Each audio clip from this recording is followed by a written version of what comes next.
welcome to day 3 of the ATI. Hopefully your brains have recovered a little bit from all the information you've received over the last 2 days. I know this is a commonly used phrase, but it is a true honor to introduce Gardner Campbell to you today. One of Gardner's recent EDUCAUSE articles begins with a question: what kind of educational experiences change lives? It's an incisive question, a challenge for all of us in higher ed, and Gardner has devoted his impressive and extraordinary career to exploring, experimenting, and creating innovative answers. Gardner is currently an associate professor of English and a special assistant to the provost at Virginia Commonwealth University. For nearly 3 years, he also served as vice provost for learning innovation and student success, as well as dean of the Innovative University College. And just off the press yesterday, he received the Campus Technology Innovator Award for teaching and learning. I could certainly go on listing many of Gardner's esteemed positions and accomplishments, but that would literally leave him no time to speak. For the past 2 decades, Gardner has been an acknowledged leader in the theory and practice of teaching and learning innovation in the digital age. He has been called a passionate visionary, a quiet innovator, a maverick, and as Alan Levine has dubbed him, the poet laureate of education. Experimenting with various tools as they have emerged, listservs, blogs, wikis, personal web spaces, or domains of one's own, Gardner has patiently yet persistently pushed us to find ways the internet can extend and amplify educational experiences. The internet, or cyber infrastructure, enables the creation of what Gardner calls a personal cyber infrastructure. He has worked diligently to help educators understand the need for students to be able to knit together personal, meaningful networks of their own. Spaces and connections in the digital commons, they continue to develop throughout their college career and beyond. Please welcome Gardner Campbell.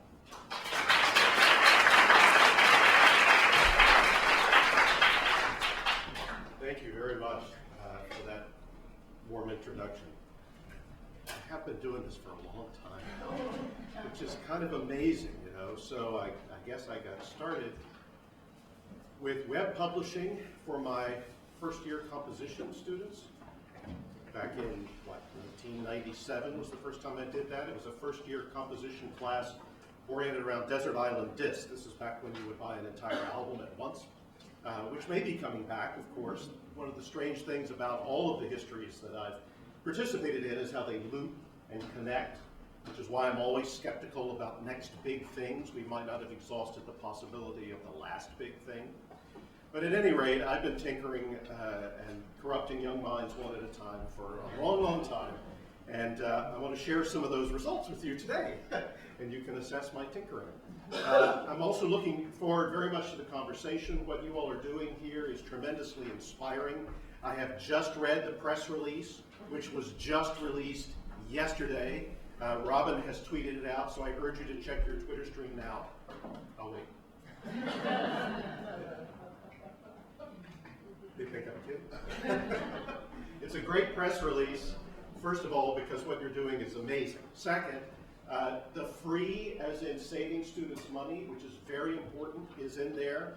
But the thing that's even more important for me is the possibility of some really radical transformation that may loop back and preserve some of what we prize most about this relationship that we call teaching and learning. So it's an admirable press release, and really what I want to do now is just meditate on the press release while you wait. But I won't do that because I have some things I want to share with you. But I will be referring to that and quoting from that press release. It's a grand thing that you're doing. So hang in there, because part of the journey or the quest that I want to share with you today is also a story of failure. So your effort may fail. And you need to know that going in for any part of it to be successful in spite of that failure. Because I will also share with you tremendous, and for me, really elating moments of celebration, exhilaration about the possibilities of what happens when you get a bunch of eager, puzzled, committed learners in a room and get out of their way. It's an extraordinary thing. that can happen. But it does have kind of a sad ending, but the dream is still alive after that, so probably they can make the movie out of it and it'll be okay. But it is something to consider. What if your effort fails? What will be the successes within that failure? Also brace yourself, you may actually not fail. You may have what we sometimes call at my shop catastrophic success, and so then you have to deal with that as well. But I wish you the very best, and I think what you're doing is extraordinary. So enough with the happy talk. How about a quotation from hell? If by a miracle of mechanical ingenuity a book could be so arranged that only to him who had done what was directed on page 1 would page 2 become visible, and so on, much that now requires personal instruction could be managed by print. This is Edward L. Thorndike, Education, a First Book, 1912. I shudder to think what the second, third, and fourth books would reveal to us.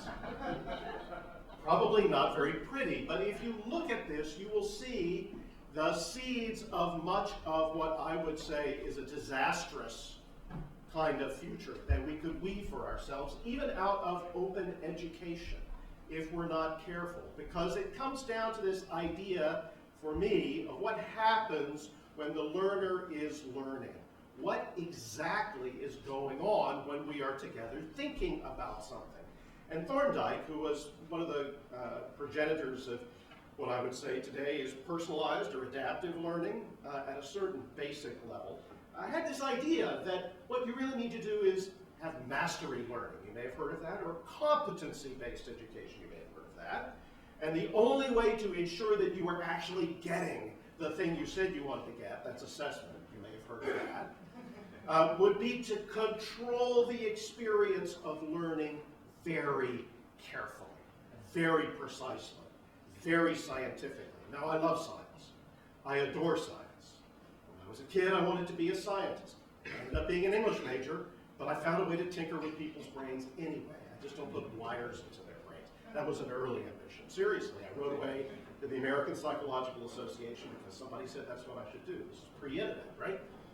To become a psychologist. I was 12. I was like, how do I do this? I want to do this. And they said, well, you can be an experimental psychologist, you can be a clinical psychologist, and the experimental ones got to put wires in people's heads. I thought, well, that would be a very fine thing to do. And I was willing to experiment on myself, so I thought that was the true scientific spirit. The problem becomes when, not when science, but when scientism begins to define the way we think about how we think about learning. And Thorndike, and I got this quote from a really interesting new book called Teaching Machines, had this idea, that we really did need to have it controlled, replicable, something that we could very precisely administer and measure.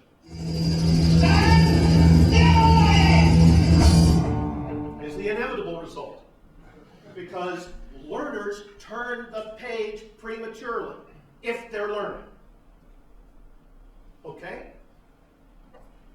Learners will not be controlled. It's in the nature of the experience. I see. There was that. What else might there be? It's the power of narrative. It's the power of curiosity. It is, unfortunately, a world in which stand still, laddie, is not going to be obeyed. I said unfortunately. Thorndike would think that unfortunate. I think it's great. I think it's one of the things that distinguishes us as a species. I am a Miltonist. I do study temptation. I understand about the tree of the knowledge of good and evil. I got that whole thing, and I still think it's good to go investigate. We can talk about my Milton research later. But nobody in paradise stands still. It's not in the nature of the experience. Nobody in a true learning environment stands still. Everyone turns the page before they're told to, unless we have somehow convinced them that they shouldn't do that, in which case learning is done. When learning is done, inevitably, it goes to this. We don't need no education.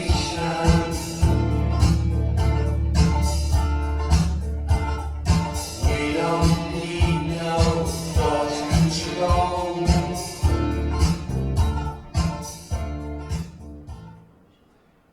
And of course, in Clockwork Orange, not only does he stand still, he's strapped into a chair with his eyeballs prized open with drops put in them, because these are humane.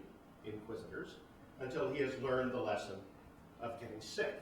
Now, we should not aspire to be Alice in A Clockwork Orange. However, this is the Thorndike model of learning. It is personalized. We are trying to do something quite personal to Alex. It is in its way transformative, but not in a way that we would want or value.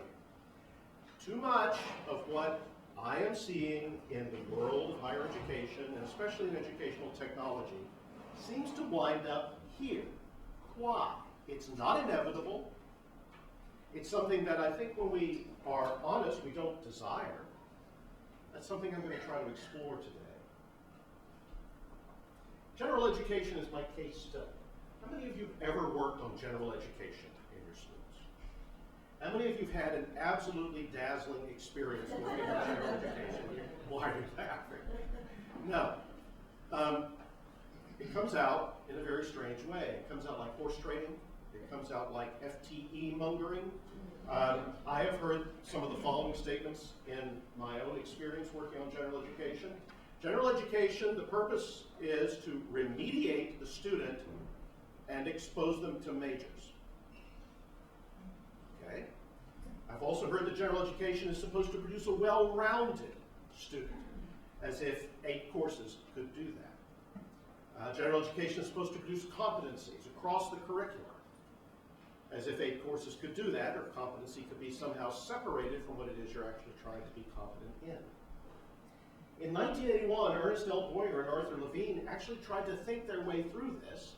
It's a very interesting book. I urge you to take a look at it. They conclude, colleges tend to organize the content of general education in 2 ways: narrowly, on the basis of traditional disciplines, or broadly, on the basis of interdisciplinary courses or themes, with a distinct accent on the former. In fact, that's what our accrediting agency, which is the Southern Association of Colleges and Schools Commission on Colleges at my university, that's what is required. After examining programs based on these 2 strategies, we conclude that they only infrequently achieve the real purpose of general education. It is a serious mistake to equate one curricular strategy with the goal of general education. The 2 are not the same. What is the goal of general education? Mark Van Doren wrote nearly 40 years ago, "The connectedness of things is what the educator contemplates to the limit of his capacity." Apologies for the outdated pronoun. No human capacity is great enough to permit a vision of the world as simple. But if the educator does not aim at the vision, no one else will.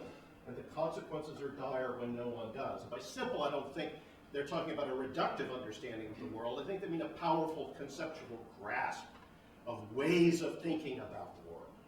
The student who can begin early in life to think of things as connected, even if he revises his view with every succeeding year, has begun the life of learning.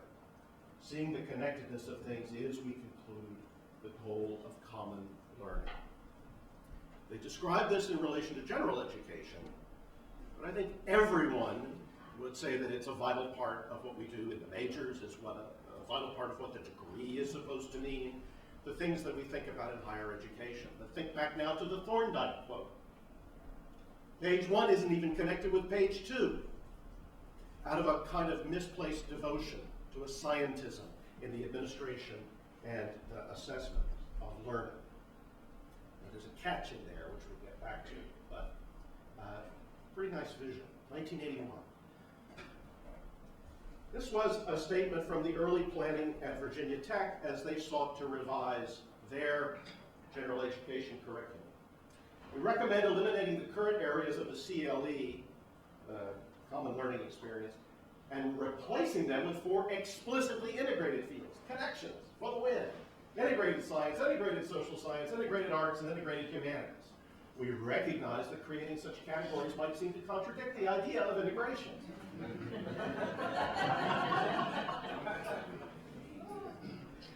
Should have heard my students when we stumbled on this in class one day. They wanted to know, how could professors write something like that? I said, oh, they've done it over and over. For administrative purposes, however, it seems desirable to maintain a small number of broad categories in which to organize students' academic experiences. certainly seems professional, certainly seems advisable, and you all laugh because it is funny. It's tragic time. You can see what's happening in the middle of this. So as we try to get to what would be called reform, curricular reform, in this case particularly general education, which is a vexed issue. It's where the university tries to behave like a university, which is very, very difficult. We keep slipping back to this Thorndike version because administration is the thing that we want to be able to do. It's the place we always go back to as educational managers. So let's have another example. I'm going to be picking on one of my alma maters at this point, the University of Virginia, Mr. Jefferson's University.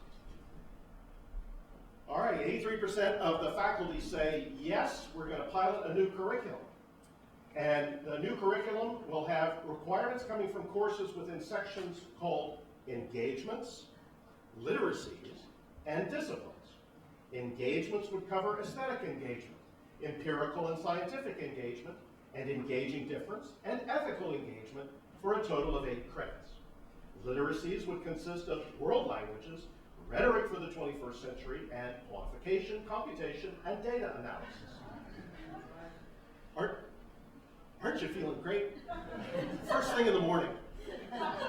Imagine you're 18 years old and you're at new student orientation. First thing in the morning. Imagine you're sitting with your advisor and your advisor is like, hey, got a new curriculum for you. It's a pilot.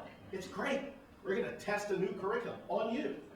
It will have engagements, literacies, and lastly, disciplines, comprised from 7 different categories for 21 credits total. Okay, engagements, literacies, disciplines, well organized, easy to administer. If you can tell me how you can have an engagement without acquiring literacy, or what difference literacy makes without engagement, or where disciplines fit into all of that, I will give you a prize. I don't know. Many smart people sat together for a long time to come up with this. I might well have been in their midst. You might have too. There is something about this that is, it's funny, it's also tragic.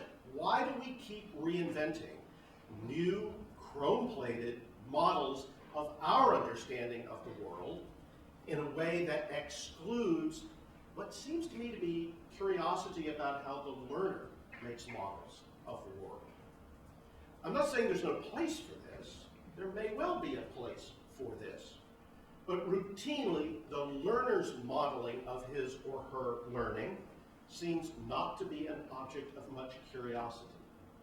This is very strange because, as I'll try to explain in a moment, we have an unprecedented set of opportunities and possibilities and means for having the learners become aware of their own mental models and sharing them with each other in ways that can be truly extraordinary. It has something to do with this open collaborative thing. Let's go back. The connectedness of things is what the educator contemplates to the limit of their capacity. No human capacity is great enough to permit a vision of the world as simple. But if the educator does not aim at the vision, no one else will, and the consequences are dire when no one does. The student who can begin early in life to think of things as connected, even if they revise their view with every succeeding year, has begun the life of learning. To begin early in life to think of things as connected. That's an extraordinary goal. That's it. For me, if you have that, anything is possible. If you do not have that, it's just one thing after another. And human beings are pretty smart creatures. They will master one thing after another and give it back to you in the order in which it was given to them, and they will graduate. They will be successful, but it will be a subprime success. It will not be a fundamental growth in the disposition to think of things as connected. But I said there was a catch. The student who can begin early in life to think of things as connected becomes seeing the connectedness of things. This is a small thing, probably was not something that happened deliberately, but I think it's an interesting shift. To think of things as connected is different from seeing the connectedness of things. In that, I think all too often we take it as our responsibility as educators to show the student the connectedness of things, rather than encourage the student to think of things as connected. A small, but I think an important difference. And who can blame us? We too, as faculty, have learned to think of things as connected. We want to share those connections with our students. Of course we do. What we don't want to have happen is for the student to say, oh, I see things are connected, and write that down one more time in a notebook on a laptop that goes away without ever connecting to anything else in their education. Quite capable of doing that. It's one of the only ways they can manage the confusion sometimes. So, where does educational technology fit into this? Educational technology has an unprecedented opportunity to share with us, to give our learners the possibility of showing their mental models to themselves and sharing them with others, and we can then respond to that in a truly adaptive and personalized way.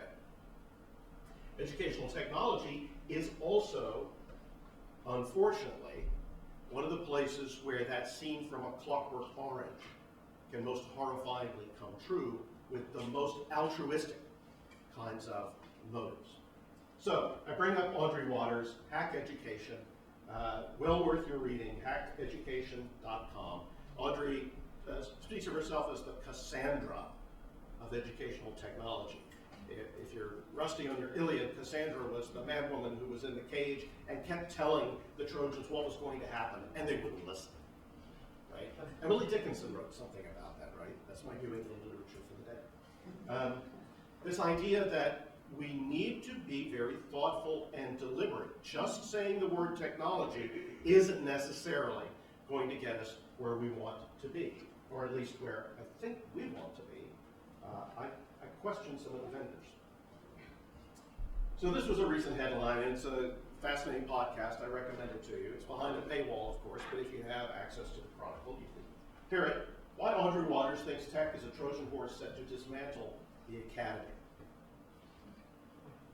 It's a fascinating interview, and Audrey's been talking about this for a good while now, and it doesn't seem to be moving the needle as much as you'd like, because we're not thinking well about the goal of education. We're not thinking well about what this thing is we're trying to do.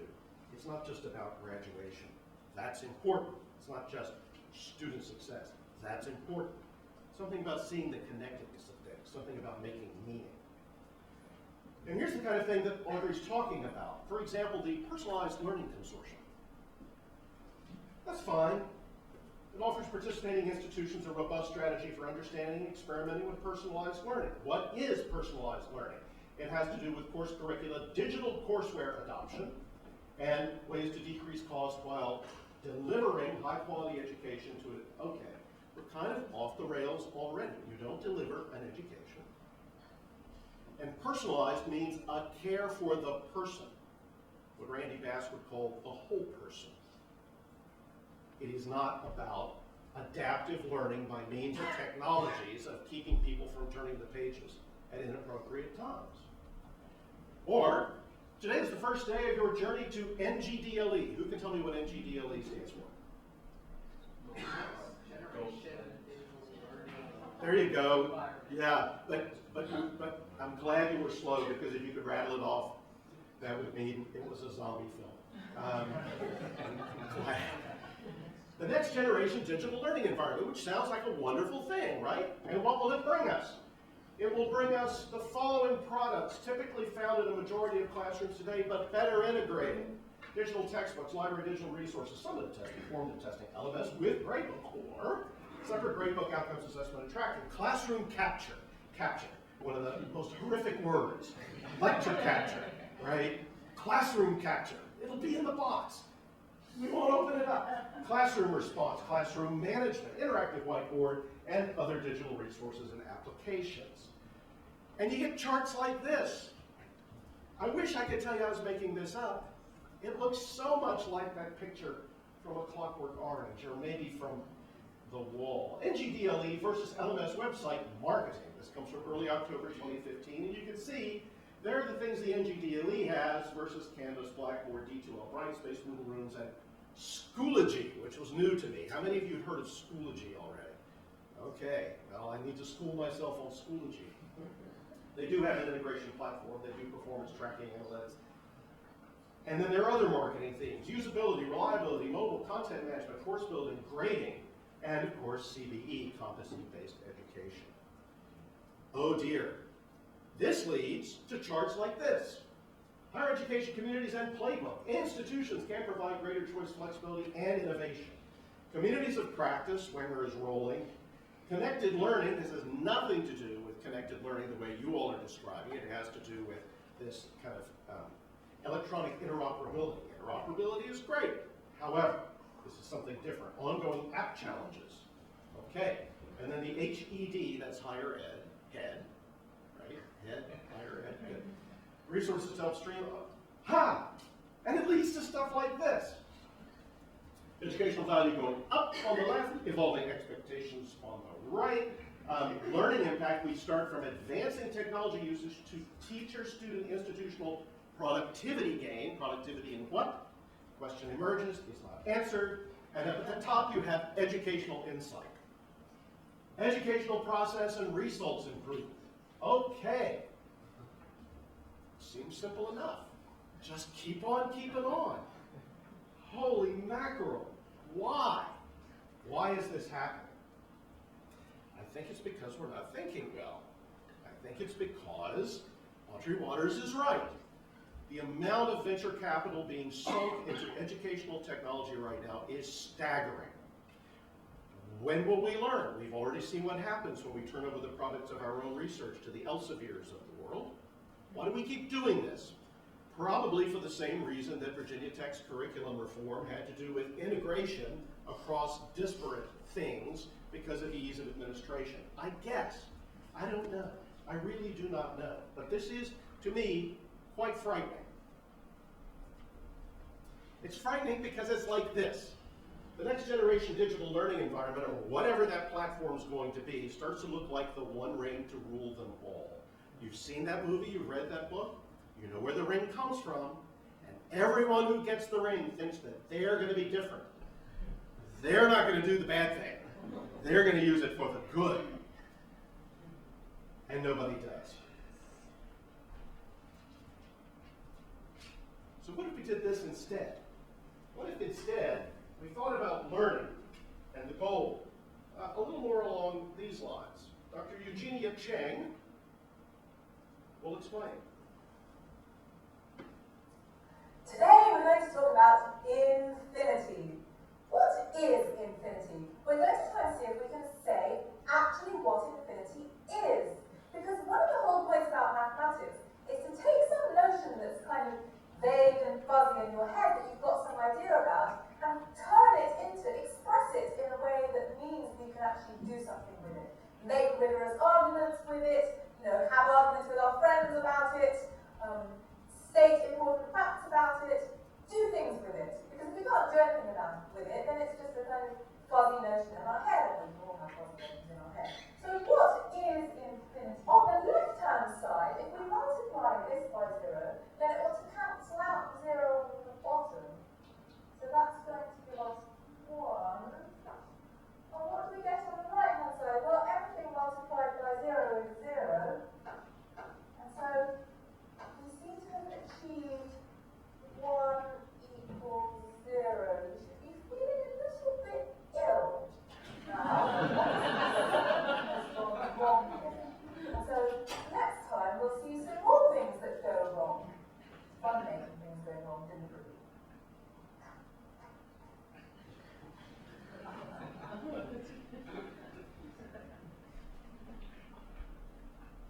So quick assessment, what are the learning outcomes? Do you have a rubric?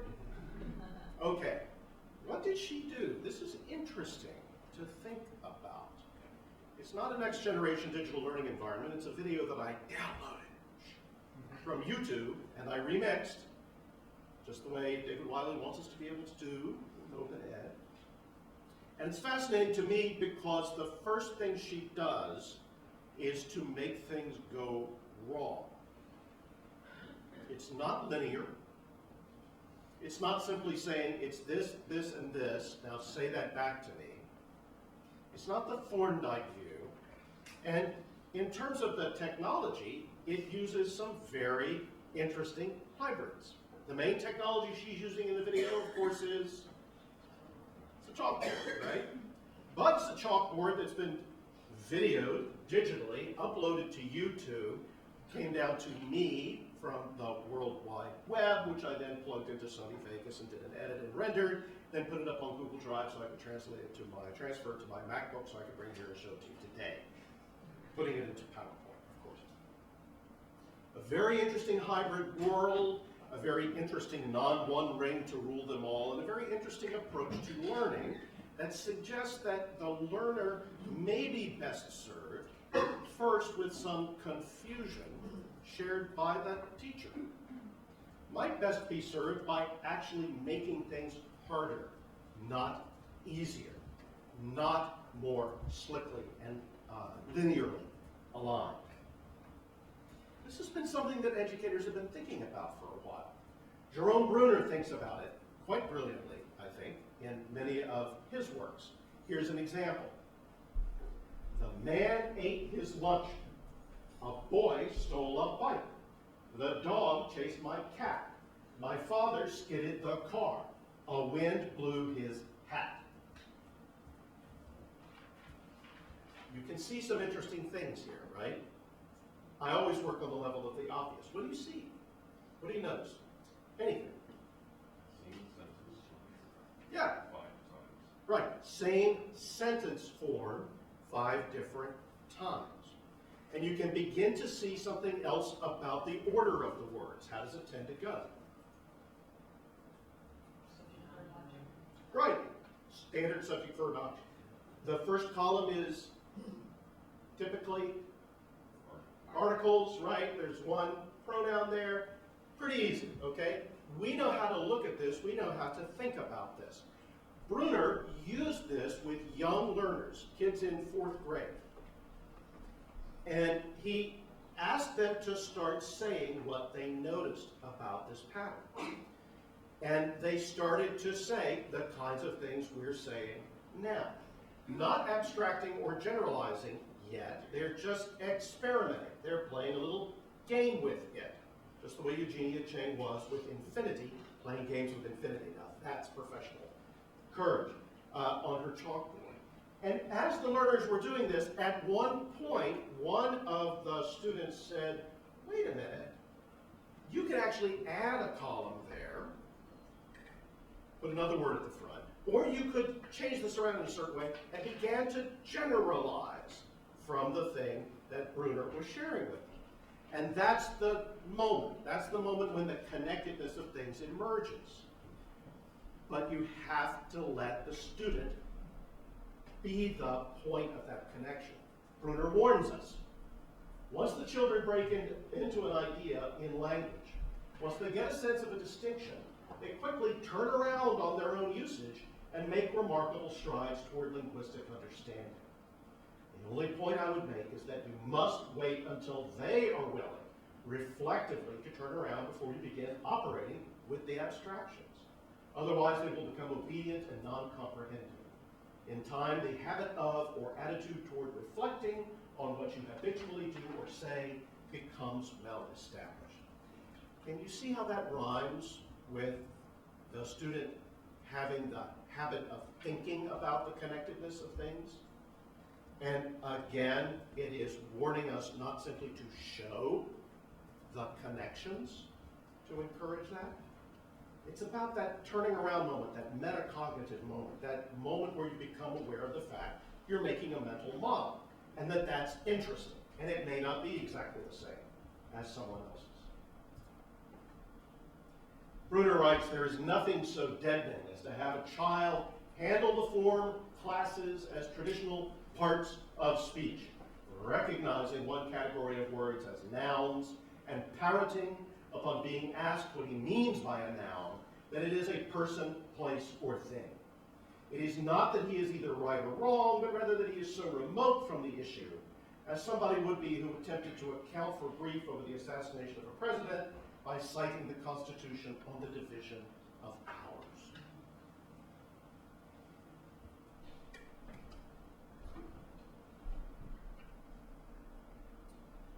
What I think Bruner is getting at here is that the activity of making meaning is nothing that we want to interrupt and everything that we want to encourage.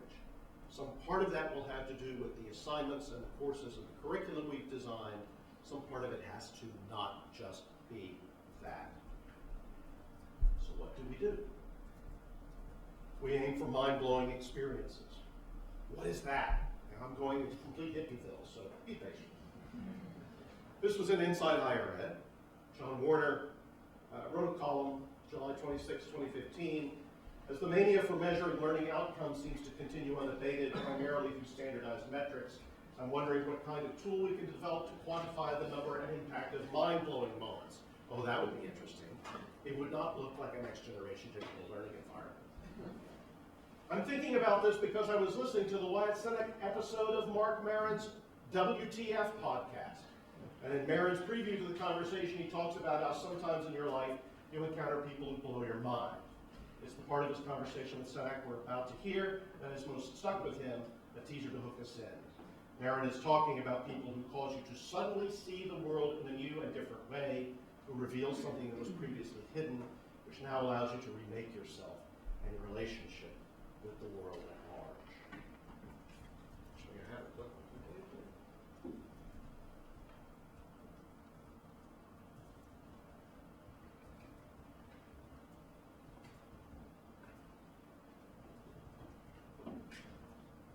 I had an English professor, it was Professor Lee Green, and he was like my favorite person in Carolina, and was kind of like this sort of, it went beyond English class. He was a way of like, I'd see him on campus and he kind of like, how you doing? You doing all right? And You need that guy. yeah, and even in class, like our class was English class, but he talked to us about art. Right, he taught you how to think. Yes, Yeah. yeah, And see things yeah, in that way. Yeah. Where you're like, holy shit, bigger world out there. yeah.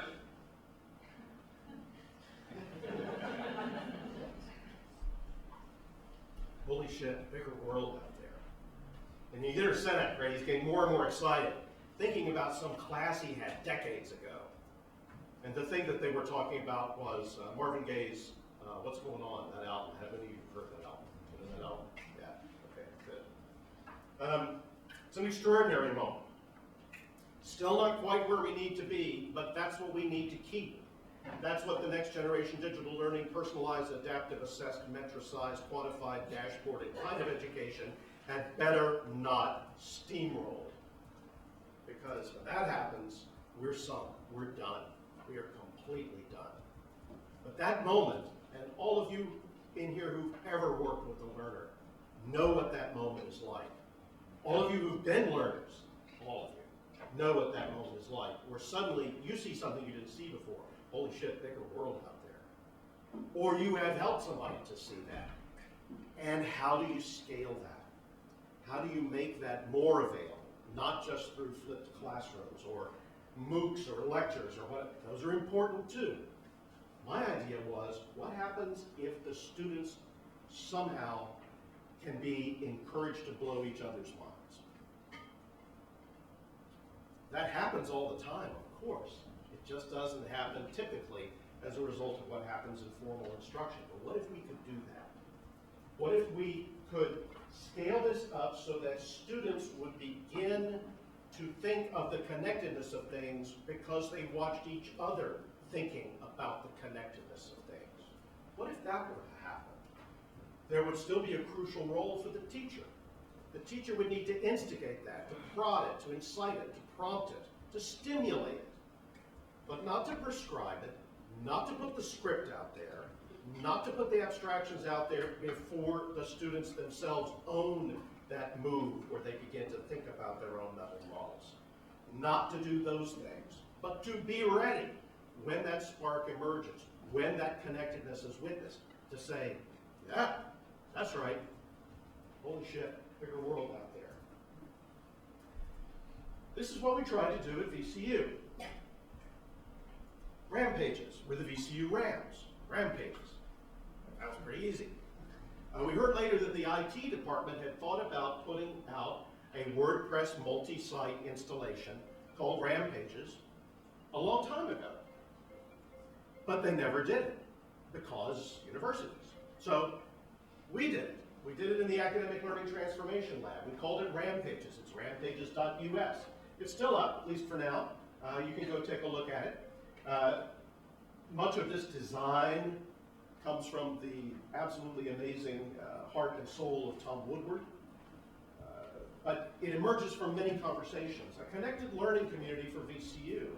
Anyone with a VCU email address can sign up. Some of this will be familiar if you've been following any of the Domain of One's Own talk, or some early instances, UMW blogs that Jim Broom and Martha Burtis, Andy Rush, Jerry Slazak, Patrick Assetti, Murray John, they all had a big part to play in that. And I always wanted some metric that would inspire activity. 16,925 blogs, 16,082 users on Rampages. See some of their work here. This happened over about 18 months. Because there were some instigators out among the faculty who began using this WordPress multi-site stuff in ways that then encouraged students to be making these connections, and then the students started seeing each other make some of these connections, and then it drove on from there. It never got to the connected curriculum. That's the unfortunate part of the story. But it did represent, I think, a pretty good start. For example, in my Milton class, just last spring, this was one of the blogs that one of the students put together. His design, his choice, his title. John Milton, Man, Myth, God. I know what the answer to that is. God, of course, but this was Adrian. Adrian had not had a class in Milton before. Adrian had not done anything with pre-1700 literature as far as I know. But this was his blog site. My instructions were, reinforce your learning, write something interesting twice a week. That's all. Try not to bunch them up on Sunday nights before we meet on Mondays, because that's like a conversation where you're just talking to yourself. The idea is you're going to need to and want to link to each other, so space these out some. That was it. That was the prompt. So all the students, of course, asked questions, as you'd imagine. How long does it have to be? I said it needs to be interesting. Well, what does that mean? Come on, you know what interesting is. Be interesting. Okay, other questions they would ask. Is it okay if I miss 2 weeks to do them all on Sunday night before? No. You can't make up a conversation by standing in the corner and talking to yourself for 2 weeks. You can't do that. Well, what kind of things should we write about? What do you want to write about? See, this gets down to the nub of it, right? What are you interested in? If the student has no answer for that, then you're done. You're sunk.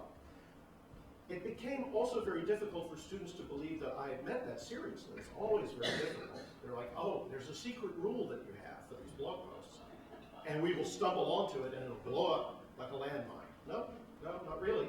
The secret rule is you need to do it. If you get to the end of the semester and you haven't done it, you won't get as good a class participation grade. Why?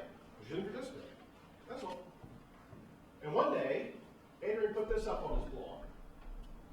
Because Adrian had gone to YouTube because he was curious about what it would be like to be blind and write Paradise Lost. So he went to YouTube and searched on blind, and a blind man comes up on a video explaining what's it like being blind, and it's a fascinating video. He says, everyone wants to know. They're curious. I'm going to try to tell you what it's like.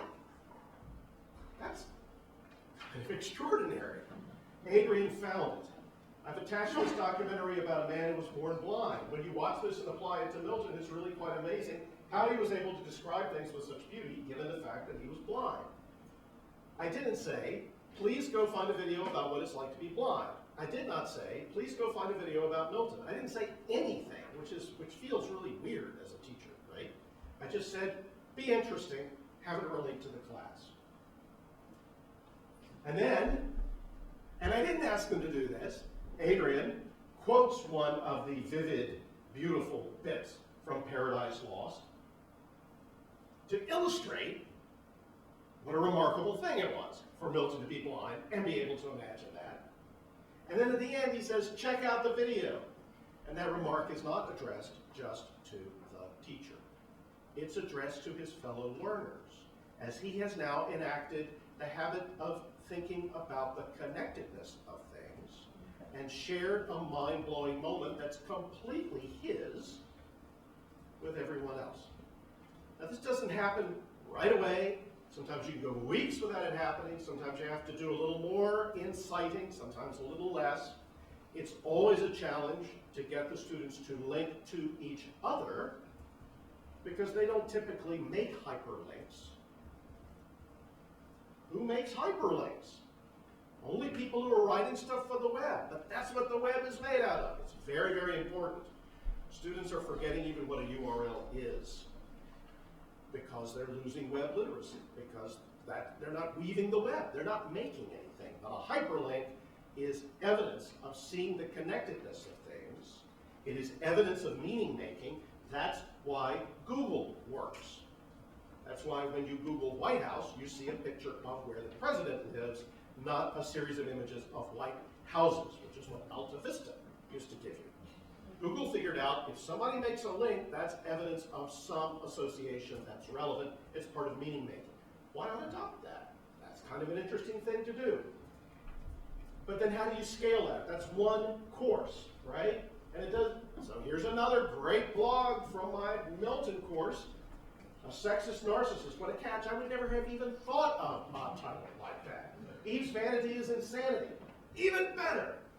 My brain, my words, his art. Ha! This is great. Now it is true that many people did not at first put anything on that subtitle there, so that they all said, just another Rampage's blog, or whatever the default is with WordPress. When they showed their blogs to each other, some of them noticed that they had just another WordPress blog, and they said, ooh, I need to do something better with that. Why, yes you do. I didn't say a word, I just let them do it. And so this is great. This is the mother blog, where they're all aggregated. That's great, it's still one course. How do we get beyond the one course? Because the idea about seeing the connectedness of things is that suddenly this goes viral all over the campus. How to do that? One early experiment where we tried to do this was our connectivist MOOC. That's what we called it. Sort of was that, sure. It was an open course where students could take it for credit, get grades, all of that good stuff. They paid tuition, but the entire world was invited to participate. And we didn't get the whole world in, but we got some really mighty, wonderful folks in. It also spawned 2 doctoral dissertations, which is quite interesting to me. It's not usual that a 200-level research writing course would do that. At least I've never seen it happen before. And in this huge front page, we had embedded librarians. We had Christine Engelbart from the Doug Engelbart Institute. We had all these videos that we made, that the students made, interviews with people like Alan Kay. We had people doing the blogs on their sites. It's all aggregated in here. Various ways in which the whole experience was framed. We have an amazing and dramatic intro to the course. Again, this is mostly Tom Woodward's doing. The journey begins with a fork in the road. Do you have a blog? Yes, no. I have a blog. Wonderful. We share your excitement. This is a great animated GIF if you look at it in situ on the site. Another one.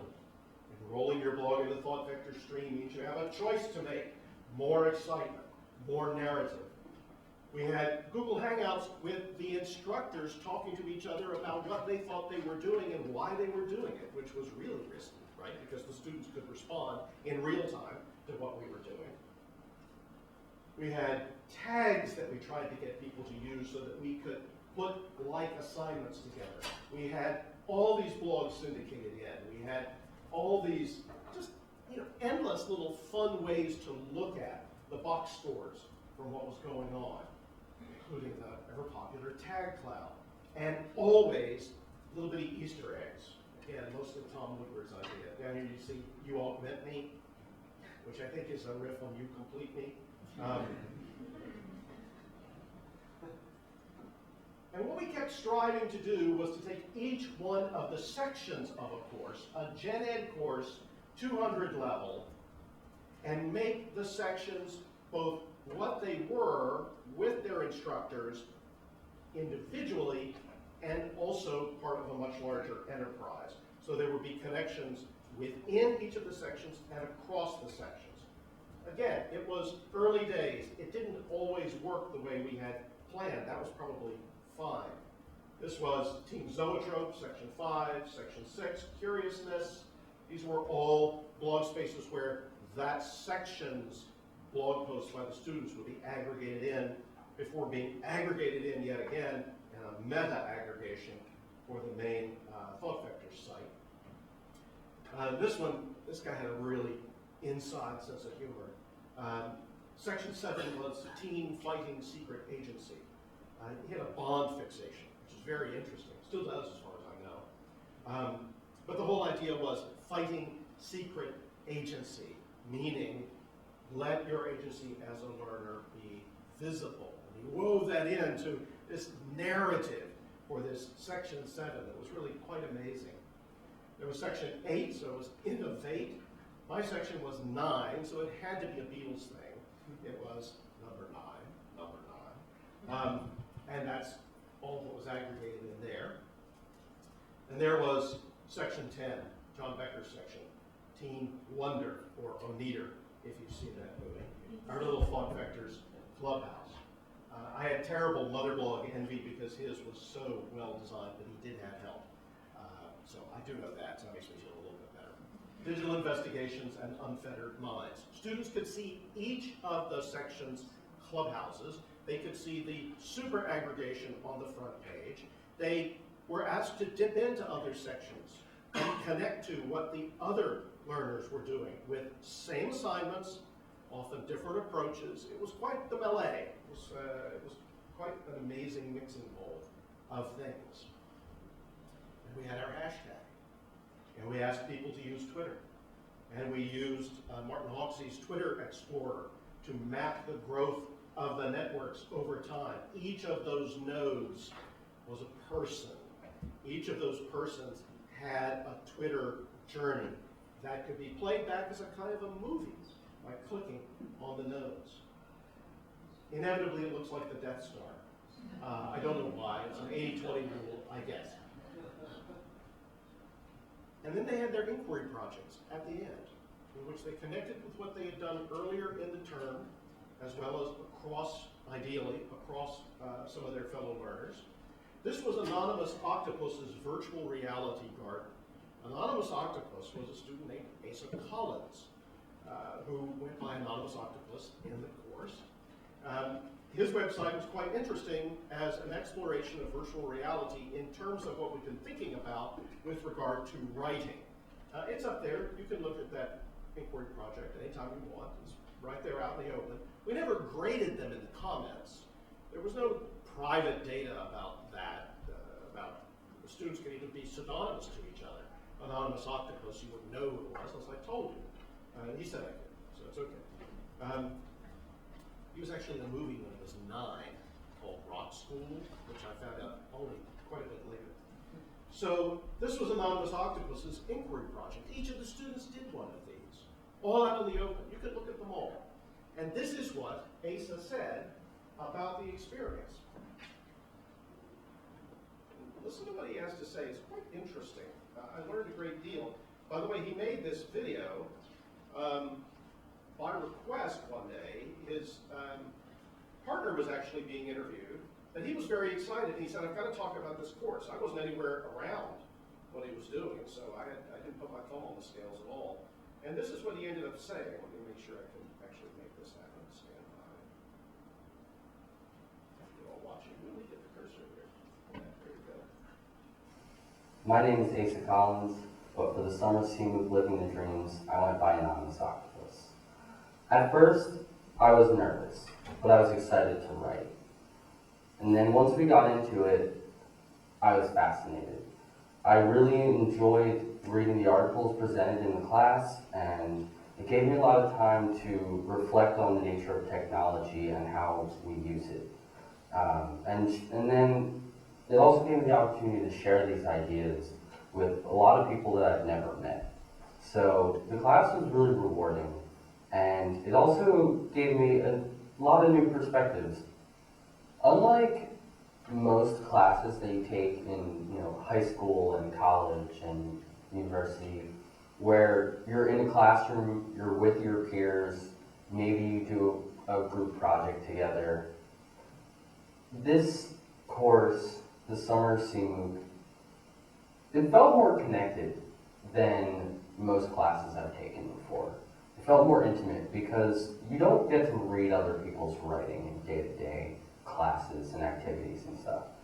So it was an interesting experience getting to know people that I never met based solely on what they decided to write about.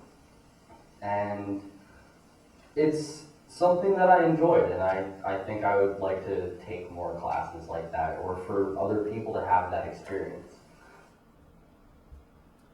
It struck me as very odd that he was saying somehow he was able to be more intimately connected with his fellow learners when none of them were actually meeting in a classroom, but they were reading each other's writing. He had an idea that they weren't just people working in groups on an assignment. He was actually seeing their habits of mind as they were expressed in writing and shared openly. He was able to get some experience of nearness that he didn't get just through physical proximity. The summer course that he took was fully online. The next challenge is how to make that experience of nearness and intimacy be part of the way people are feeling in the classroom, how to make what goes on when people are in a very high bandwidth environment and their physical presence, you're actually in the same physical space, how to make that flow into the way people are interacting online as well. But it's very striking to think about an experience of intimacy mediated only through unscripted, not unassigned, there were actual assignments, but unscripted in the sense that we didn't prescribe the format for all of this. That would somehow communicate something that he found different from and extremely valuable in his own learning. Challenge is to continue to instigate that. I love this etymology of instigate. From the middle of the 16th century, from a Latin word for urged or incited, from the verb that means to prick, to incite, to just be a burr under the saddle, to make that get going. Why is it especially something bad? Not exactly sure about that. But the antonym is revealing, to dissuade or quell. It's not always true, and certainly we don't want it to happen, but a lot of what we do with technology, a lot of what we do with curriculum, a lot of what we do as we try to design this thing we call higher education is not about instigating, it's about dissuading or quelling. Our students don't tell us that. They just won't share that with us because they're just getting on with it. They've been told what parts of speech are. They know that a noun is a person, place, or thing. They just get on with it. But whatever that intimacy is that Anonymous Octopus was describing, which we can feel in the classroom at its best, seems to me to be not where a lot of educational practice seems to go. And again, I'm not entirely sure why. Part of it has to do with scaling, part of it has to do with the inevitable financial pressures of trying to do extraordinary things with no money and hired help. Part of it has to do with, I'm sure, neoliberalism. I mean, we can go on and on.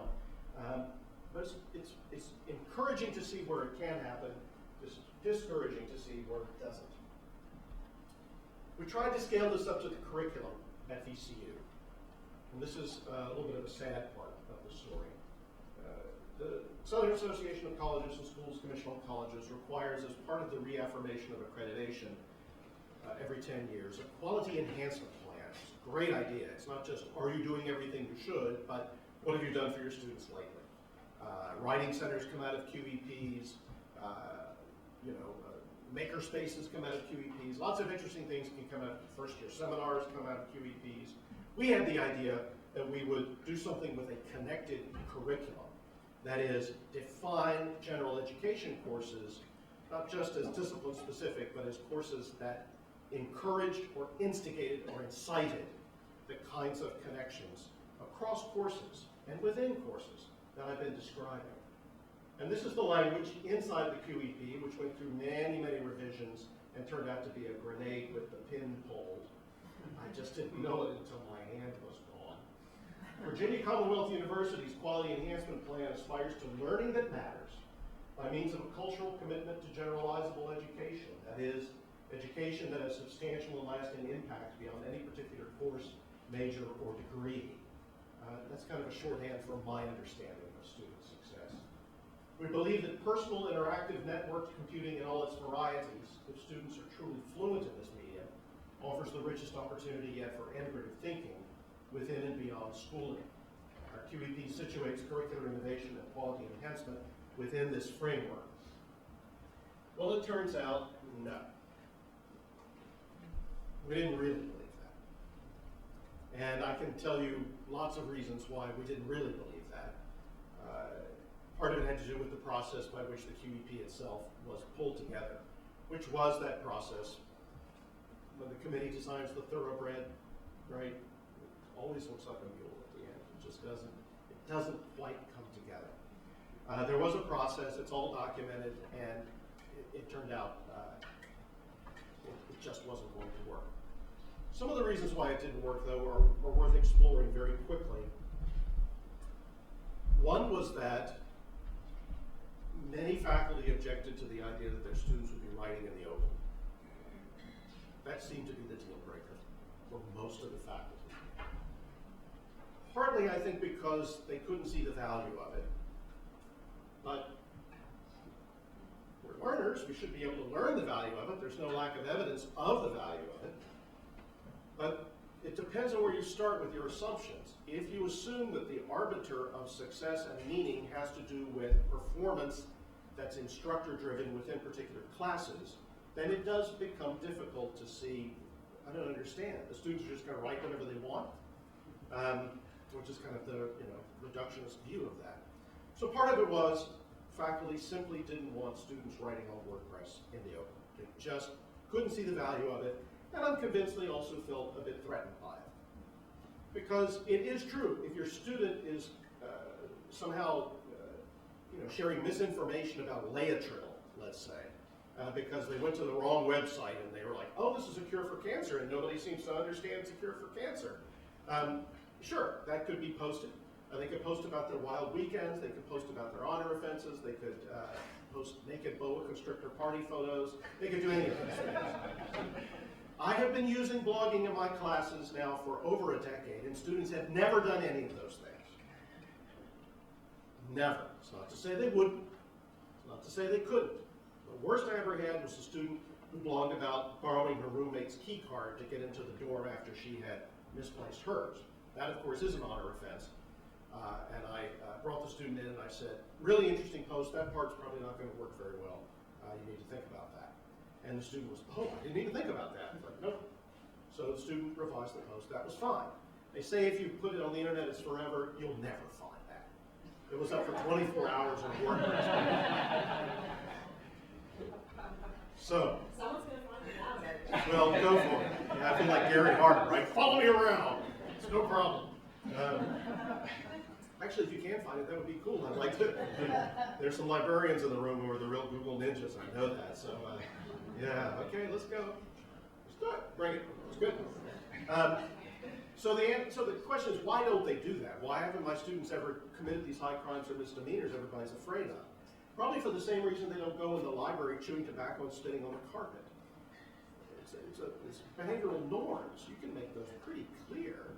And students typically are not going to commit wanton acts of destruction within the context of a course. Now, not every course is going to be open in the same way. I get that. But just the sheer value of narrating your learning, just telling the story of what you're learning, about which you can't be right or wrong, you can either be present or absent, why not do that? Other things I heard, in addition to the gen ed stuff about remediate and look at your majors and why would you need to blog to do that. I actually had one colleague who told me that everything on the internet was a sewer, and anything of any scholarly value on the internet was there only because that person had come of age as a scholar before there was an internet. This actually happened in a department meeting. There's nothing to say. You have to be really highly educated to say something that defies evidence in that way. There it is. But it didn't work. It didn't work. It wasn't going to be adopted. We actually got to the place where 3 pilot courses that we were calling connected courses did get approved. There was general uproar. It was accepted by one of the colleges for 1 semester only. These were courses in the arts, and one of them, a collaboration between the medical campus and the Department of Psychology. It never happened before. They were amazing. Can't have too much of that. It's not that every single course always has to be on this model, but if it is about gathering together a group of interested learners who are modeling connection making in their own learning and sharing that with each other, that can't hurt, might actually help, might be a very interesting way to define what general education is. So we didn't get there. I'm happy to talk about that. Well, I'm happy. I'm certainly willing to talk about that some more. But the vision was to get back to where we started. Not that you be on the page until you were told to move to the next one. So you demonstrated your competency to move to the next one. But that there would be an opportunity for students to share the story of their learning, their delighted connection making with each other in a way that could come to define the experience of one crucial part of the curriculum, and would be part of the culture of the university itself in a way that would prepare students for a life of eager connection making. Something that would be like this.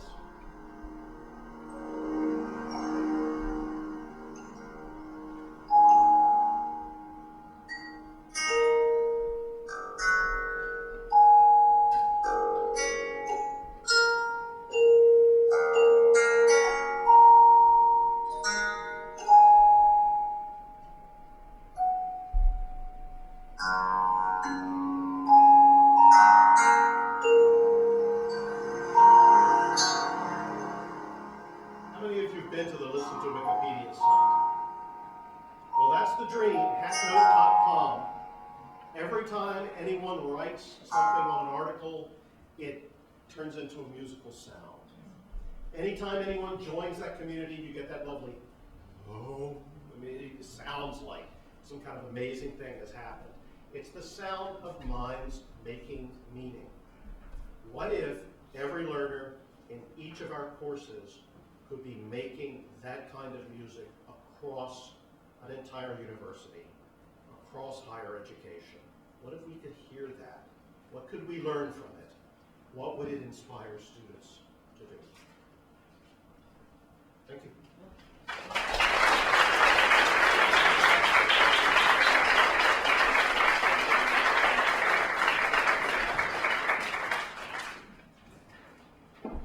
Thank you very much. We have about 20 minutes for discussion, questions regarding that. Elliot? Hi, Elliot Gardner from Plymouth State University. Gardner, I really appreciate what you've said here. It's wonderful, and I really appreciate your concentration on the language that we use to talk about things. I think that's equally important, and I hope we take stock of that as we look at how we're directed to do things here, because there's so much administrative language about missions and outcomes and deliverables and all kinds of things that really cages us. We put administration and assessment before discovery, and that's the wrong way to go.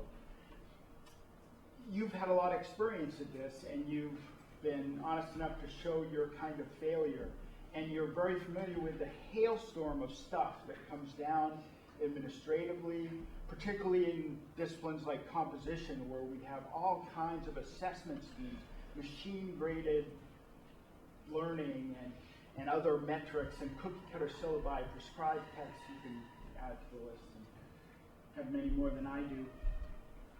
Within that hailstorm, you can't fight the hailstorm, you can't change the weather, but you can work within your unit, within your faculty, among your colleagues. How do we best go about that? Not at the Gen Ed committee level like you showed there, but how do you proselytize this? How do you make your colleagues more aware, particularly colleagues that maybe not are in the position you are, particularly in composition, contingent faculty, who, you know, they don't need more work, they don't need another thing. Can you help us? So the question of contingent faculty is a really, really hard one because of a, I don't know, that could be the subject of a whole other talk. I've been thinking about that an awful lot lately. That does seem to be, there are many ways in which higher ed is doing it to themselves. You know, we are writing our own doom out for us. Not because we're hiring wonderfully talented people on a part-time basis, but because we're hiring wonderfully talented people on a part-time basis, right? You heard the difference? So I'm going to bracket the contingent part for a second because that's not that that's not important or crucial, but I can answer more directly the first part. I would love to think with you about contingent faculty. They used to call them collateral faculty at VCU. They finally, thank God, switched it to term faculty. Even that, of course, sounds like, I mean, what you have terms. You have prison terms, you know, that's not ideal, but sure better than collateral, which makes me think of damage or whatever. But a hard problem. The problem of what to do within a tightly regimented approach. What the author of Teaching Machines very aptly points out as an attempt to teacher-proof things. So you get shared syllabi, shared outcomes, shared everything, not just to stay in line, but to make sure that the students will have a uniform experience. And why do you want students to have a uniform experience? Well, that apparently conduces to institutional assessment, quality control, teacher proofing. Okay, it seems to me that there is, well, I don't know. What I've always done, your mileage may vary, I love the word pilot. So any opportunity to do anything on a pilot basis, I will either seize upon it or pretend I heard them say that. And then say, oh, you said you would like a pilot. I can do that, and I would do it like 2 weeks after I pretended I had heard them say that, which can be done. I mean, my gosh, the whole Great VCU Bike Race book was just nothing but a pilot, and it was a pilot that was decided on at the very last minute, and I think I pretended I heard some things, but I had a sympathetic provost who empowered all of that. If there is ever an opportunity to do a kind of R&D pilot, then that opportunity is also an opportunity to showcase different approaches, and not only that they work, but how they're working. And my approach has always been, once you have this wonderful ecosystem called Rampages, I simply turn to whoever I need to turn to at that point and says, and I'll say, are these the babies you would like to drown? I know they don't fit anything that you planned. I know that they weren't anything having to do with whatever, I mean, it's an impressive list, right? The hailstorm. Or sometimes the hailstorm is in the form of many, many geese who nibble you to death. Or death by 1,000 cuts. It just keeps coming. All with good intentions, or much of it with good intentions. But then you just say, look, this extraordinary thing happened. You know, this student in a biology class that was devoted to the study of cancer put up as the background image for her WordPress blog, this was at Virginia Tech, a stained microscopic image of her father's cancer. And she blogged about that, and her father chimed in and said, I'm honored to have my cancer be the subject of your blog, dear daughter. She wouldn't do this without, she wouldn't surprise her dad, hi Dad, I put your cancer on the web, you know. She had talked to him, she had done this. You can't read that blog without being drawn in to everything from the science to the human context to the issue of family to the narrative of a cancer survivor, etc. It didn't come about because the biology department said, well, this year we will have personalized cancer narratives from each of the students who will, you know, first of all, right, I mean, bring that up in committee. Tell me what your provost says. It'd be like, what? But once it's there, you can look at it and you can say, isn't this extraordinary? And it's in biology. You wouldn't think the biologists would be, you know, hot dog bloggers, but hey, look at this. And then you can say, is this? All right. Present company excluded, of course. I once faced a crowd of hostile biologists, which is why I always try to tread very carefully. It was something to see because they know about the animal world, right? So, they said it had nothing to do with science. That was the response. But then I discovered a hot dog biologist at Virginia Tech, Jill Seibel, who was really interested in her students and in learning, and it was out of that class that blog came. So then I point to that and I say, so is that the one you want to turn off? Is that the thing that must be subject to the, instead we can look at it, see that it's miraculous. Now how do we assess the miraculousness? How do we describe this? How do we actually, as Eugenia Cheng says, now how do we make this into something we can use as a tool for thought?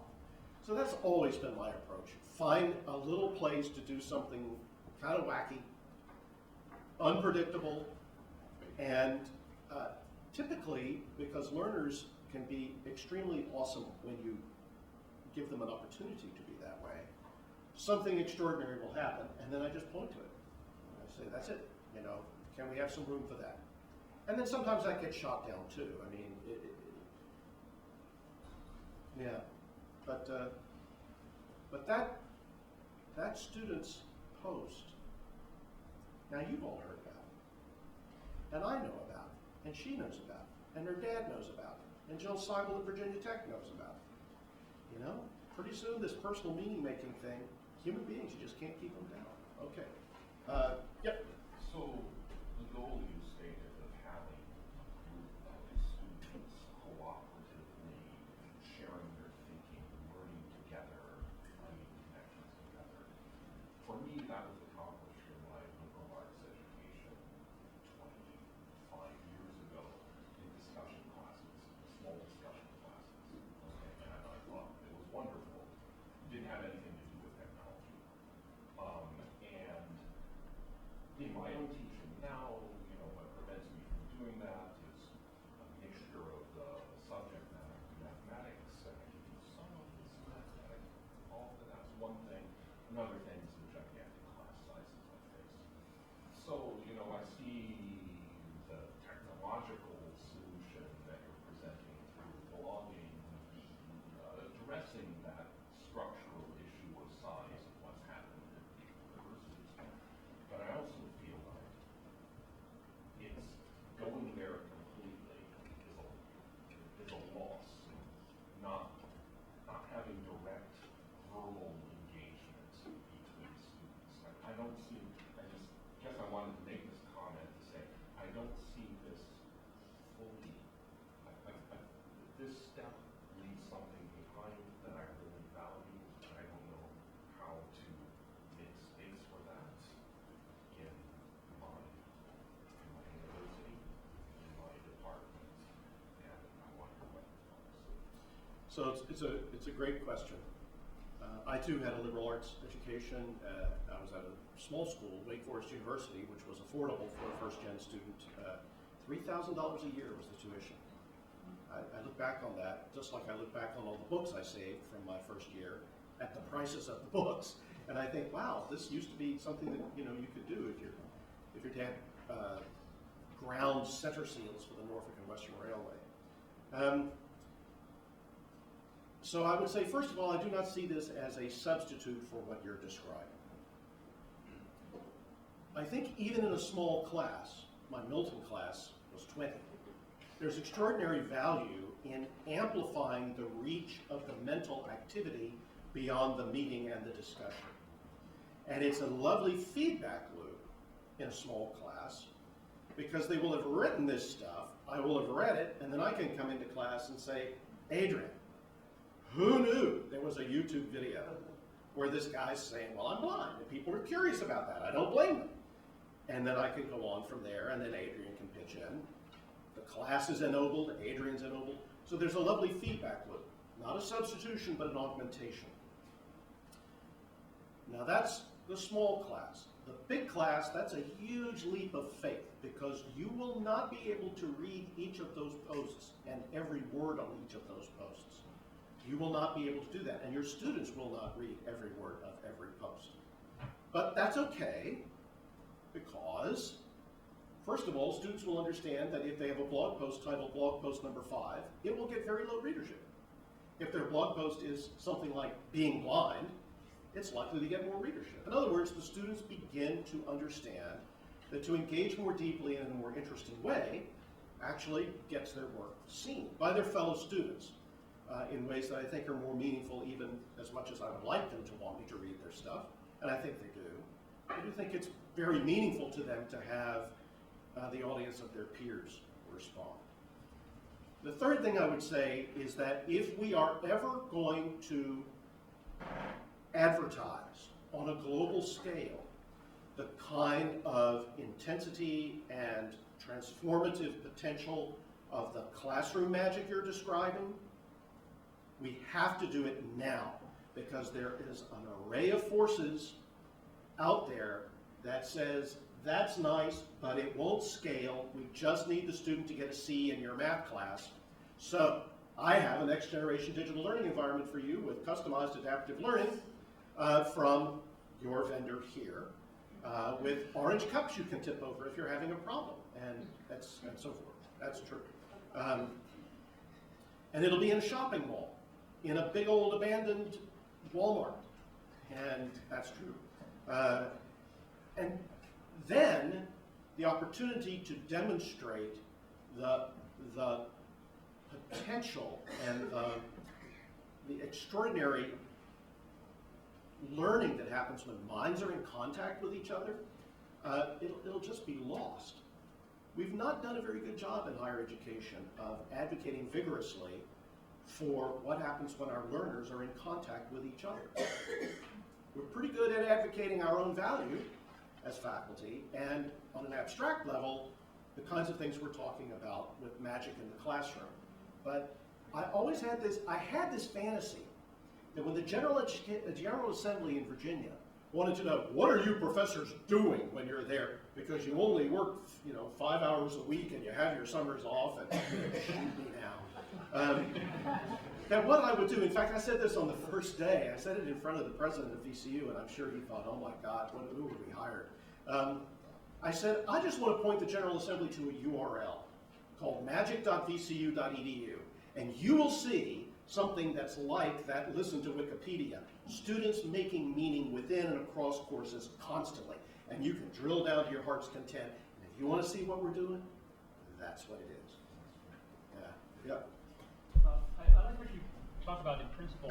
The thing that intrigues me, I mean, I wear sort of two hats at Keene State College. One is I'm part of the instructional design team, so I work with faculty into trying to conceptualize course ideas and try to help them to bring their ideas for teaching their courses to fruition. But I also teach online myself. In a way, I kind of have to practice what I preach. So as I'm listening to you, I'm saying, I really understand that. I kind of get with what you're saying spiritually. But I find that there are already real difficulties that I'm having in the course that I teach with students trying to comprehend something as simple as writing in narrative form. And I understand that this is, kind of ancillary to, building capacity and things like this. But I guess what I'm trying to say is that what you're suggesting here requires a tremendous amount of sort of cognitive energy to comprehend what the nature of education is, given that they have already experienced 12 or 13 or more years of prior learning experience in a completely different system. So what that says to me from an instructor's perspective is not only do I have to take the burden of trying to help my students comprehend what we're trying to do in this course, such as writing a 5-page narrative document to a fictitious audience, but I also have to get them into conceptualizing this concept of learning that is 100% alien to them. And I can't help but feel as though what you're talking about requires a certain amount of capacity building K through 12 before they can even sort of make a connection between what you envision in this connectedness, interconnected way of education. Because they don't have any other frame of reference to be able to grasp onto that. I mean, whose responsibility is that going to be to get them up to speed to that vision of it? And I leave that as an open topic. Wow.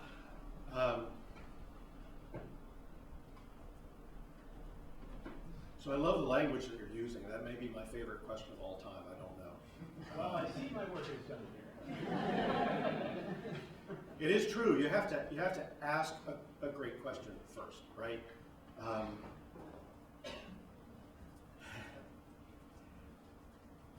So heaven help us all. Here's what I think. I think unless that cognitive energy is devoted to the whatever you're learning, unless you understand that that's the energy you must bring to the point of learning, real learning won't occur. You will nevertheless be able to test people, and it will appear that they have learned things, and they will be able to convince you that something has happened. But I thoroughly believe, I'm going to leave K through, I'm going to get back to the K through 12, suck your brain out with a straw thing in a minute. Unless that is part of what you're doing in your class, you're not going to get there. If that daylight begins to appear, almost anything is possible. And you will be shocked to find it out. In a way, every single class I've ever taught has been about learning first. And then, and we happen to be learning Milton or film. It could be Citizen Kane, it could be Paradise Lost, it could be Doug Engelbart, it could be engineering, it could be anything. Because I think that meta layer is just vital. We call it metacognition sometimes, and then that gets thrown around as another term that just starts to be drained of meaning. I really do believe that cognitive energy is vital. And because we have tended to make it optional, and because it is very time-consuming and very energy-consuming, our students have very busy lives, so do we. We're just like, okay, we're not going to do that. What we will do is chapter 1, chapter 2, chapter 3, chapter 4. Well, okay, that's fine. Where's the holy shit bigger world out there? Oh, sorry, there's no time for that. Chapter 5, chapter 6, chapter 7, etc. Now, you speak of the challenge of doing that when the K through 12 experience has been in the opposite direction. And as a parent whose children are still young enough to have gone through K through 12 fairly recently, our daughter has just graduated from university, so it's still fresh in all of our minds. And my eldest son was in an advanced placement history class in a really good public school district where it was 1 laptop per student. So already very well heeled, right? And what he did with his laptop was sit in his AP history class and take down, as in transcribe, what the instructor was reading from a legal pad. That was the class, okay? Because you get to the AP, what are you going to need to do? You're going to need to be able to write really quickly what it is you heard your teacher hear. It's horrific. Have you read Jonathan Kozol's letters to a young teacher? That'll really make you sad. Very sad. You've heard about what they're doing to arts instruction. You've heard about recess. You've heard about lunchtime at 9 in the morning. 2-hour-long bus rides in the dark, because we know students who are 12 years old are at their peak at 7:30 in the morning with lunch at 8? I mean, why? Because it's easier to administer. Oh, all right. My contention is that the cognitive energy devoted to learning is still present in their lives. It's just not at school. So part of what I try to do is to find out from them, and unscripted blogging is one way to do it. There are many other ways. My great big fantasy is to install a local instance of Reddit and make that the learning environment. But even that's not enough. Let's just do it with Reddit. Let's just go there. Because I think Reddit is kind of an amazing thing. My son keeps saying, yeah, but there's such terrible places there. Well, we won't go there. We just won't go there. Well, what if somebody wanted to? It's like, here do we? No, I don't. It's happening in their lives. Human beings cannot stop being learners. It's part of the way our brains are wired. If school is not the site where their activity as learners is valued, honored, recognized, or encouraged, then we have a job, which is to convince them that I'm not kidding. This is not a secret trap so that when they have a comma splice in their unscripted blog, I go berserk and they're done, right? So I have to convince them to trust me, which is hard for a number of reasons. But then, I mean, they're finding out stuff on a minute-by-minute basis that they're not even considering as relevant to what they're learning in the classroom. But it could be, might be. Let's see. What are you thinking about? What are you learning? What are you listening to? What'd you watch? What crazy video did you find on YouTube? They make this stuff. They make animated GIFs. They're sharing stuff with each other constantly. Some of it's naked boa constrictor party photos. I get that. But that's only part of it. If it's a cat video, okay, is it a good cat video? I mean, I go all the way. I'm like, I don't care if your phone goes off in class, unless your ringtone is uninteresting. If you have an uninteresting ringtone, meaning one of the defaults, like the marimba or the cha-cha or whatever Apple's putting up, then I penalize you. But if it's something I don't recognize and it's interesting, I used to put the theme from The Exorcist on my smartphone. It would go off in meetings, and people would like, you know, it's great. So the question then is encouraging, and Bruner talks about this. He's like, students don't use their heads. They don't say, oh, the things that I'm just kind of naturally out there wandering around looking at could be relevant and of interest. They don't do that. So we just need to say, I bet it is. Tell me. Just say some stuff. And then we go from there. So I don't think it's an impossible task by any means, despite the swath of destruction that K through 12 instruction, which we are now doubling down on in vast areas of higher ed, for the same reason the K through 12 establishment went that way. And I also want to hasten to add that I'm not talking about K through 12 teachers. I'm talking about K through 12 at a kind of systems level, because I know a lot of K through 12 teachers who are struggling heroically to do exactly the kinds of things that we're discussing in here. But yeah, a variation of that question that I've heard at times in the past is, what if the students have this rich connected experience in your class, Gardner, and then they have to go to the other classes? I'm like, well, they should just ask for more rich connected experiences. If they liked it, just go up to the instructor and say, so what part of this is going to be richly connected? Okay. Or don't you find they don't really need the instructor to give them permission to become connected in the other class? I have encouraged some maverick activity in the past. I have, but you have to be. I want to be respectful. Too. I mean, that's the hardest balance for me, is to try to be respectful and keep open a loop for self-criticism, because I don't have all the answers by any means. I have lots of failure modes I can share with you, but at the same time trying to instigate change. So I don't know. Did I answer your question at all? Did I get to part of it? There is a question, but I know my partner in spirit, Elizabeth over there, has had her hand up, and I know every time I say something, she's got something to chase right behind it, and vice versa. So we're we're just out of time right now. We're gonna, I know we can continue. Can we hear Elizabeth just real quick? I'm so sorry, I've now disrupted the conference. No, it's perfectly fine. No, thanks, I appreciate it. All right, Elizabeth.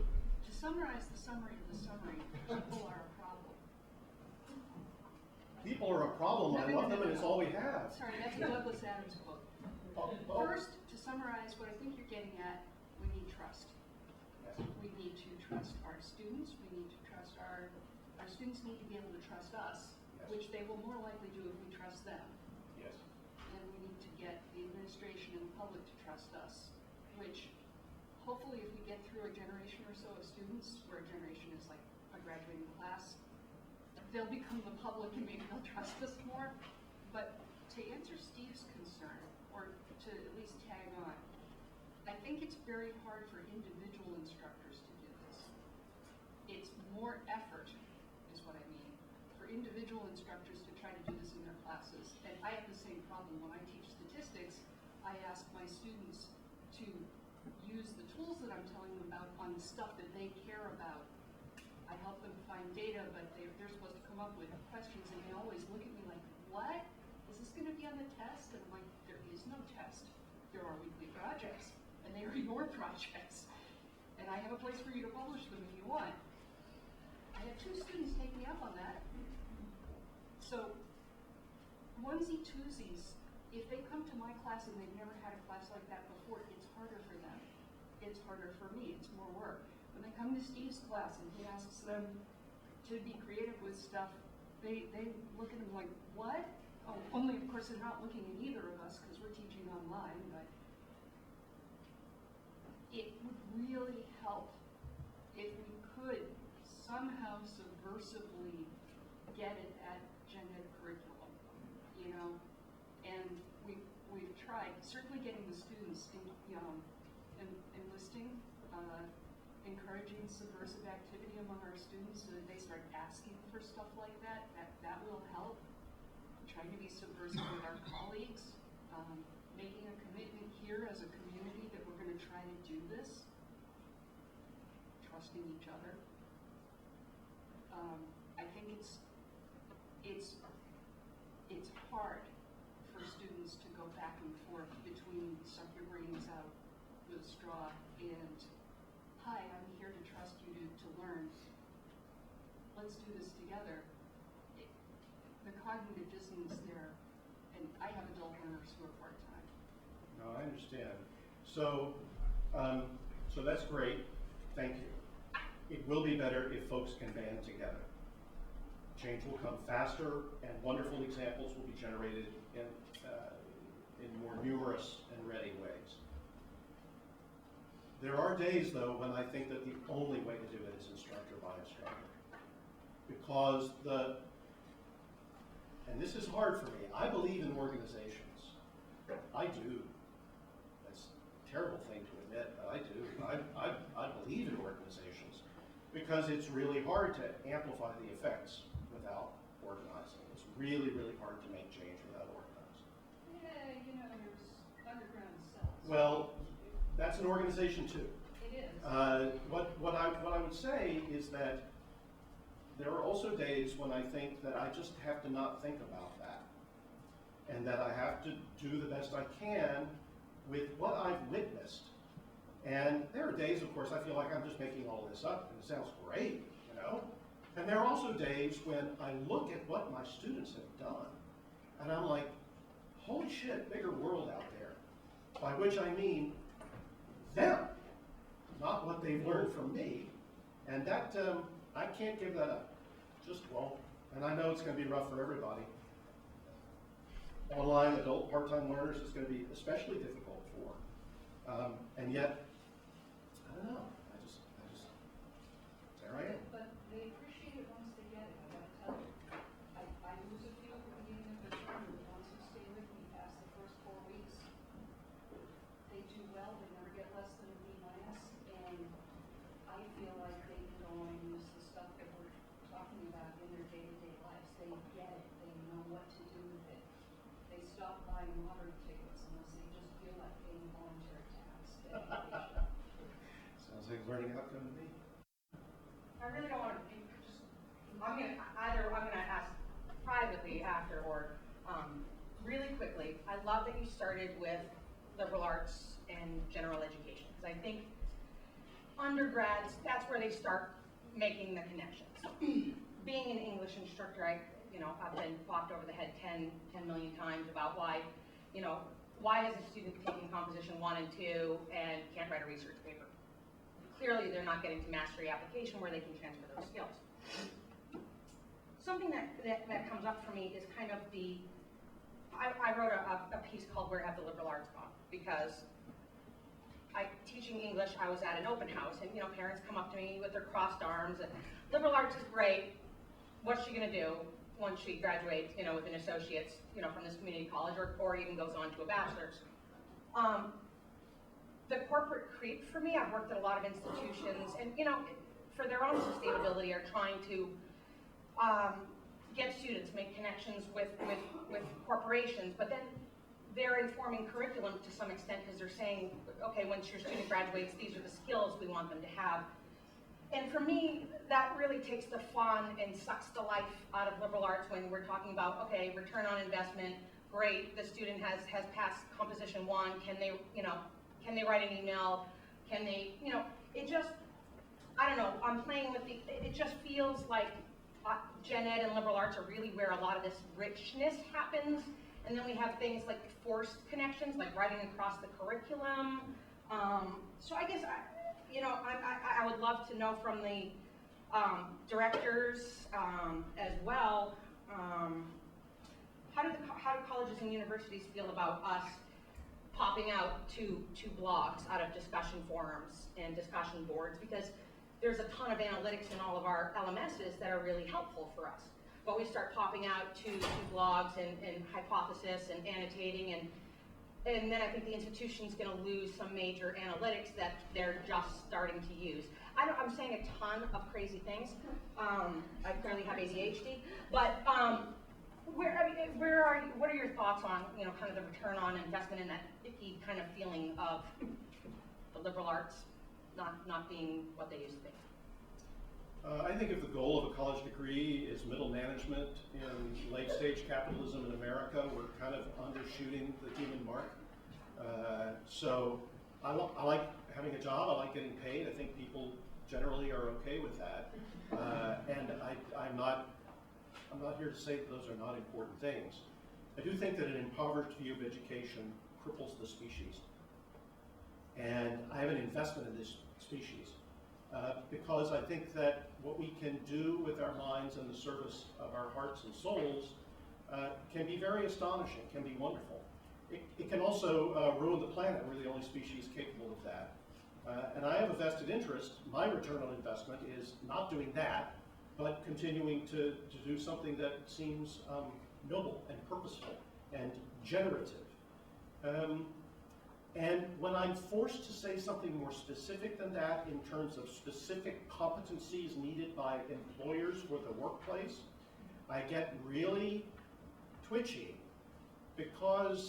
not because I think those are unimportant questions, but because I think the way many times those questions are framed presumes a particular answer. And I hate being in a conversation where the person is actually holding up both ends. I like to be in a conversation where there's really some kind of exchange of ideas.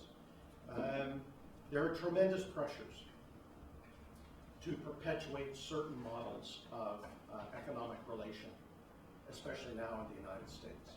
And without prescribing anybody's political definitions or alignments, I do think higher ed has a privileged position in getting people to think richly and deeply about what is possible. And that to me is the return on investment. There may be other things that come there too. When curriculum means that you go through 2 courses and you still don't know what the courses were purported to teach you, maybe the learner wasn't paying attention. Well, why wasn't the learner paying attention? Well, maybe there's something going on with the way we're thinking about curriculum. Well, what's going on with the way we think about curriculum? I don't think we need to double down on the things that appear not to be working by being ever more prescriptive about each stage of a failed process. Let's do something else instead. If the university cannot find a way to make that information meaningful to themselves, why are we putting all these smart people together in a university? I mean, really? I've got a colleague at VCU who just did her dissertation on how to assess connected learning. And there are ways, both quantitative and qualitative, to do that, to do it richly, to do it in ways that can inform practice. But we will have to learn something. And that will require a commitment to cognitive energy. And that's what the university is supposed to be about. And that's kind of where I end up. So it's not an answer to your question, but I acknowledge it's a difficulty, yeah, absolutely. We still have some time before the next session begins, maybe 10, 15 minutes, but there's clearly more questions here. So if you need to excuse yourself, if Gardner's willing to field some more questions, sure. We'll continue. I'm here all day. That's okay. It's right for you. I'm here all day. I'm loving it here. You have great weather this year. And great questions. Thank you very much, really.